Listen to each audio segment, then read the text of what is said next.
Welcome to Stories After Midnight. Today we're going to be reading a story called Doll Eyes from That Eagle 5950 from Reddit. I hope you enjoy this story. If you do, let me know in the comments below or wherever you are. Anyways, let's get started.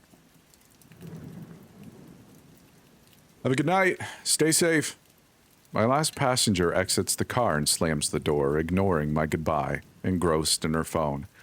Alrighty then, I mumble, rating her and opening my map back up.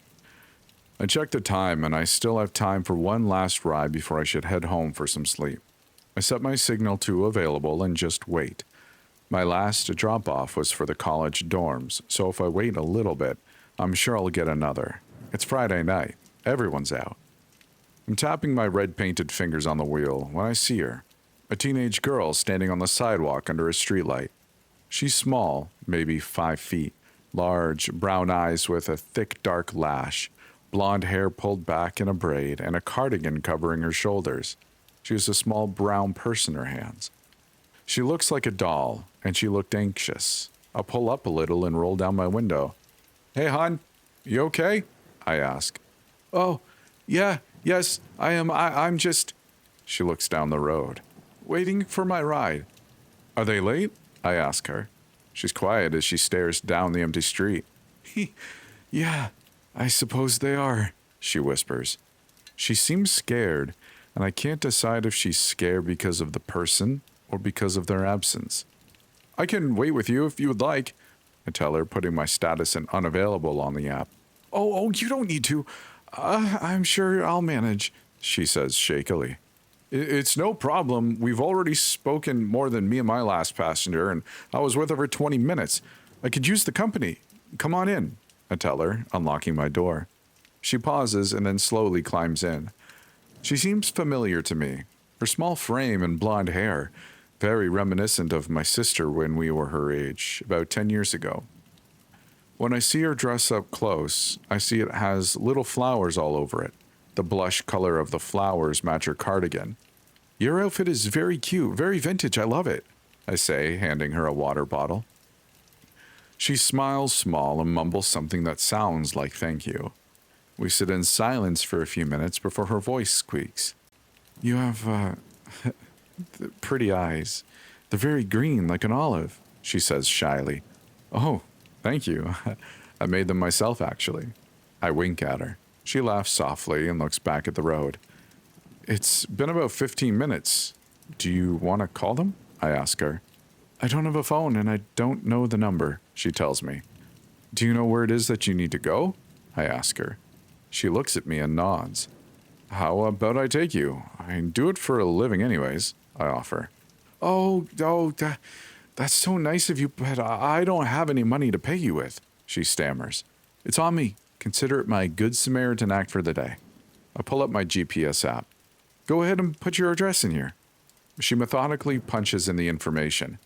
"Can I ask you a question?" she asks me. "Sure," I respond. "Why are you being so nice to me?" she asks, slowly turning to me. I smile sadly. "You seem familiar to me. I think you remind me of my sister. She lives far away from me now. She got married and has kids.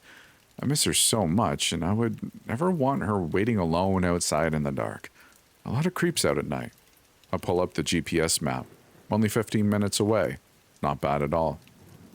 She seems to accept that as an answer, as she leans back and gets comfortable in her seat. "You're a nice sister," she tells me quietly. I put the car in drive as I pull out into the road. "I definitely try to be," I respond. We let the radio fill the silence as we drive through an area I'm not super familiar with. The very manicured trees start getting more scraggly as we turn down the dark curve of a street. The app says 2 minutes away, so I finally ask her.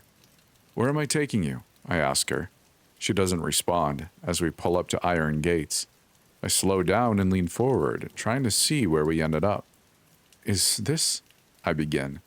"Thank you for the ride. You're a very nice person. I like nice people," she tells me, patting my hand. "You're welcome," I say slowly, looking at her in my passenger seat. I stop the car and she unbuckles her seatbelt. "I'm Marianne, by the way," she says. I smile back at her. Sadie, it was nice to meet you, Marianne. I tell her.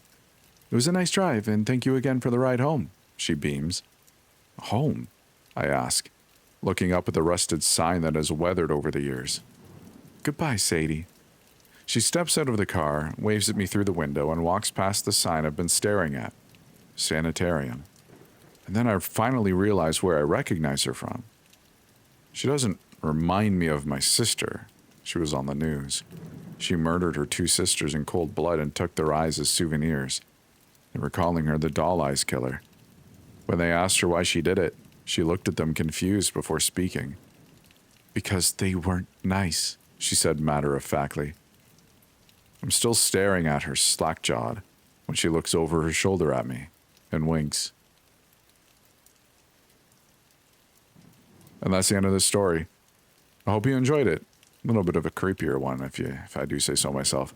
Anyways, I hope you enjoyed yourself here. If you did, I'd appreciate it if you liked, commented, subscribed. Actually, they're all optional, but you can pick one if you'd like, and then just do that one thing, and that's cool. So whether you're on Spotify, Apple Podcasts, or whatever the heck, or on YouTube, I appreciate your engagement because engagement is great. If you'd like to support this channel even more, you can do so on Patreon. There is a Patreon available. But hey, I just appreciate you for being here. Thank you for listening. Take care now. Bye-bye then.